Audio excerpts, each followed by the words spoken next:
Olá pessoal, está aqui o professor Wendel e hoje vamos discutir mais um tema importante da história. Vamos falar sobre os francos. Tá? Mas antes de falar do reino franco especificamente, vamos fazer uma abordagem rápida sobre o conceito de Idade Média. Tá? Então assim, a Idade Média ela inicia em 476 com a queda do Império Romano do Ocidente e vai até 1453 com a queda de Constantinopla pelos turcos. Bom, então os modernos, foram eles que criaram esse processo de periodização, com pré-história, Idade Antiga, Idade Média, Idade Moderna, enfim. Eles criaram isso, só que eles, na verdade, foram extremamente preconceituosos quando definiram o período medieval como sendo um período intermediário, um período do meio, sem tanta importância, ou seja, um período mediano entre a antiguidade e entre o período em que eles viviam, o período moderno. E aí classificaram e definiram a Idade Média como sendo um período de Idade das Trevas. Mas é importante entender que esse conceito ele já tem sido questionado há algum tempo. Tá? Ou seja, os modernos acabaram definindo a Idade Média como Idade das Trevas pelo fato de que tudo era explicado através da fé, ou que não havia ou não houve produção cultural ou mesmo invenções importantes na época da Idade Média.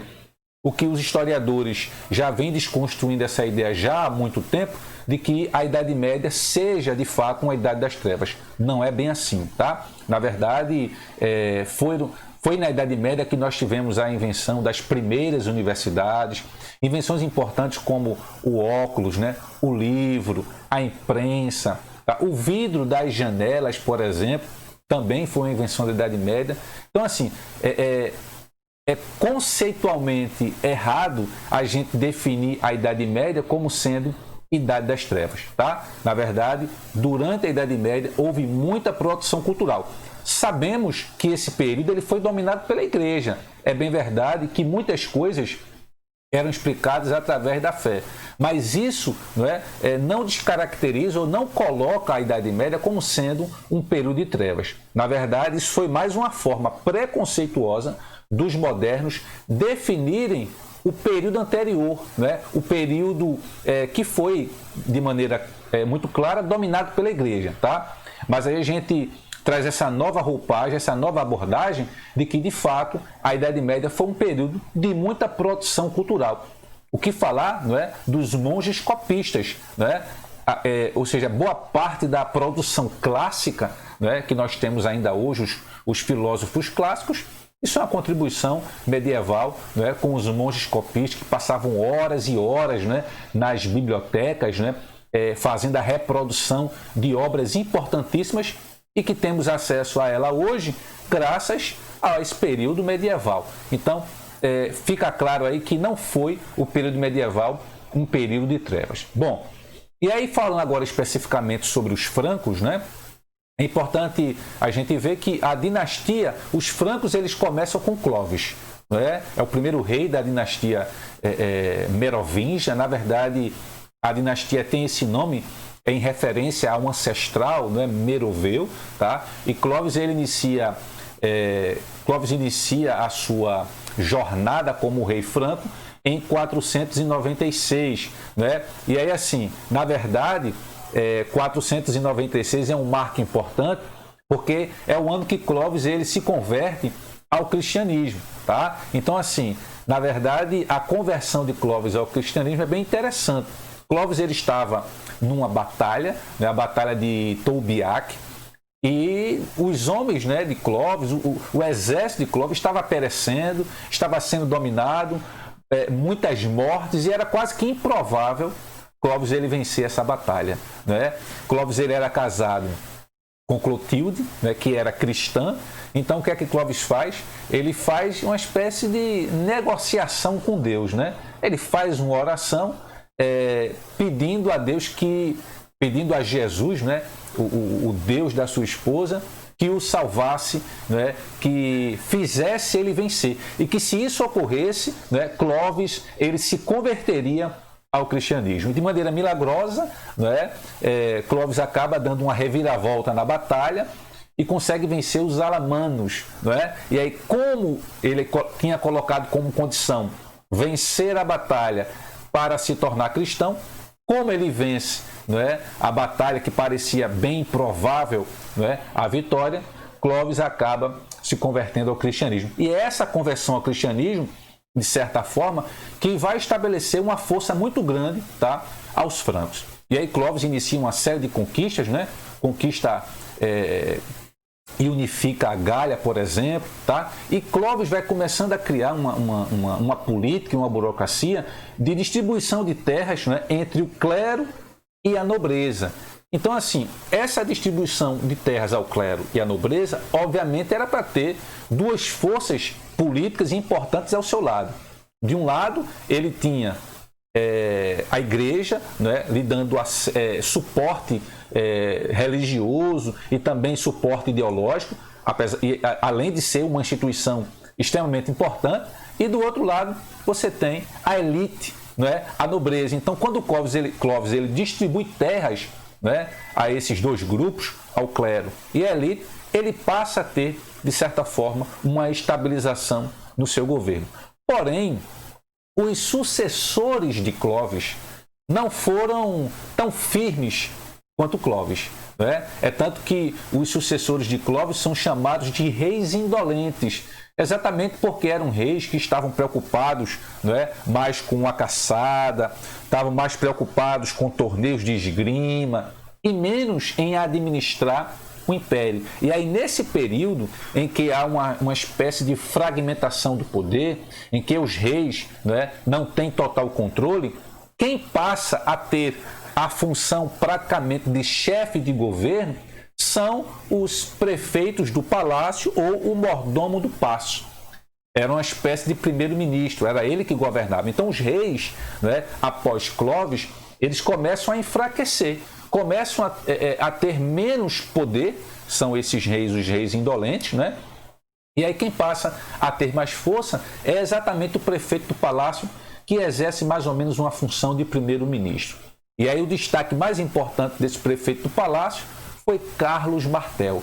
Carlos Martel, que em 732 bloqueou os árabes na França, impedindo que os árabes pudessem entrar, né, na Europa e expandir aí o islamismo. Os árabes, desde o processo de unificação da Península Itálica, passaram por todo o norte da África, né?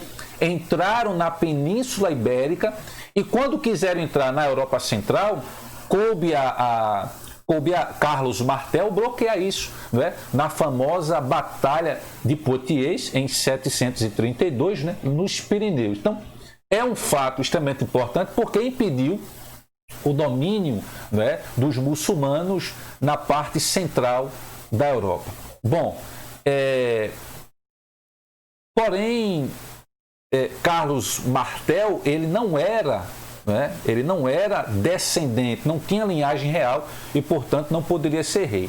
O que vai acontecer é que o seu filho, o filho de Carlos Martel, né, Pepino o Breve, era assim chamado porque ele era de baixa estatura, né? Pepino Breve acaba usurpando o trono, se autoproclamando rei, tá? E aí ganha força por isso, faz uma aliança com a igreja, o que a igreja acaba o reconhecendo, né? E Pepino o Breve inicia uma nova dinastia, que é a dinastia carolíngia, tá? Tem esse nome por causa do seu maior representante, que era Carlos Magno. Então, é com Carlos Magno, tá, que vai governar de 768 a 814, é com Carlos Magno o auge, né? O auge do reino franco, tá? Então, Carlos Magno, ele vai implementar uma série de guerras de conquista, vai expandir e, assim, o apoio da igreja vai fazer com que Carlos Magno ele também proporcione uma expansão do cristianismo, tá? A ideia era reconstruir, né, o Império Romano do Ocidente. Um fato marcante é o ano 800, né, quando Carlos Magno ele foi sagrado imperador pelo Papa Leão III. Tá? Bom, Carlos Magno ele vai implementar uma política extremamente interessante, não é? que vai ser muito comum, não é? A partir do século IX em diante, que é a doação de terra para seus guerreiros, para os seus nobres, criando aí laços de dependência, ou seja, aquilo que a gente vai encontrar no feudalismo, aquela relação de sucerania e vassalagem, não é? Uma tradição germânica, não é? Do comitatus, que é a fidelidade. Com isso, Carlos Magno ele vai criar, de certa forma, uma centralização política, tá? E aí o império se estende, ele passa a ter todos em suas mãos, né? E para facilitar a administração, Carlos Magno ele divide o império em 300 partes, né? Províncias, e cada parte dessa aí, né? Cada lugar desse era comandado por condes, duques, marqueses, tá? Ou seja, quem administrava um condado, né, era um conde, tá, que tinha era uma porção de terra menor, tá, e que tinha a função também de colher tributos. Né? O mais importante desses aí eram os duques, recebiam grandes porções de terra, né? Enfim, tinham um exército pronto para defender, né, o imperador, e tinha também os marqueses que cuidavam das marcas, né, das fronteiras.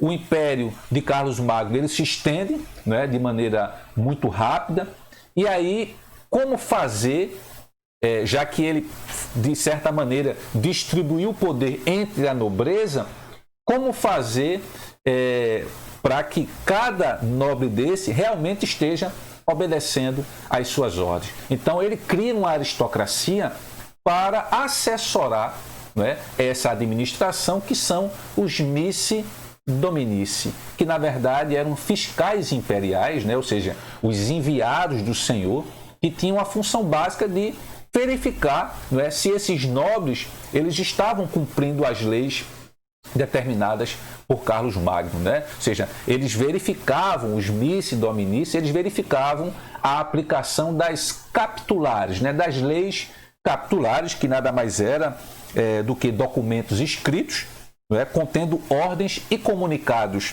do rei sobre os mais diversos assuntos, tá? Bom, é com Carlos Magno que nós teremos o famoso renascimento carolíngio. Na verdade, Carlos Magno vai trazer a presença de intelectuais, né, de vários centros avançados, tá?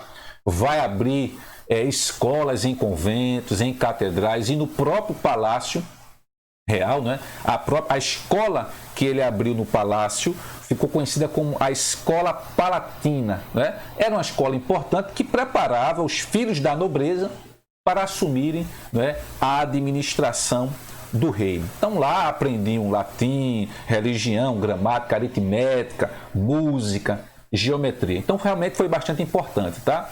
É também desse período, né, conhecido como Renascimento Carolíngio, a preservação de obras clássicas, né, em escolas eclesiásticas, tá? E aí destaca-se as iluminuras, os monges copistas, que eu no início da aula fiz uma abordagem sobre esses monges copistas, que tinham uma função muito importante, né, de manter preservado toda a obra clássica, enfim. Por isso que a gente não pode definir o período medieval como sendo um período de trevas, tá? E aí o destaque para a arquitetura também, né, com suas pinturas, os mosaicos, então realmente é algo muito importante. Então o período de Carlos Magno, de fato, é um período de grande destaque. Porém, quando Carlos Magno ele morre, o seu filho, Luís o Piedoso, ele assume, não é? Só que Luís não vai ter a mesma força, a mesma robustez que o pai Carlos Magno. E aí o reino franco ele entra num processo de decadência, né? Há um agravamento da centralização política.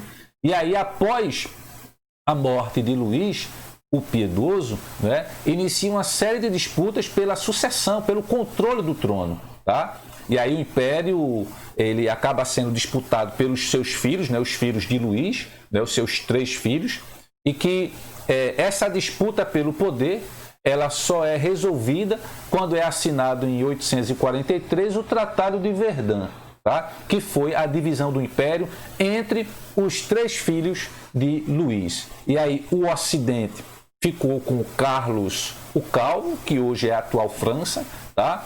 O Centro ficou com Lotário, hoje atuais Itália e Suíça, e o Oriente ficou com Luís o Germânico, hoje atual Alemanha, tá? Então, gente, isso foi um pouquinho, né, de forma breve aí, sobre o Reino Franco, né, destacando aí os principais fatos históricos desse momento, ok?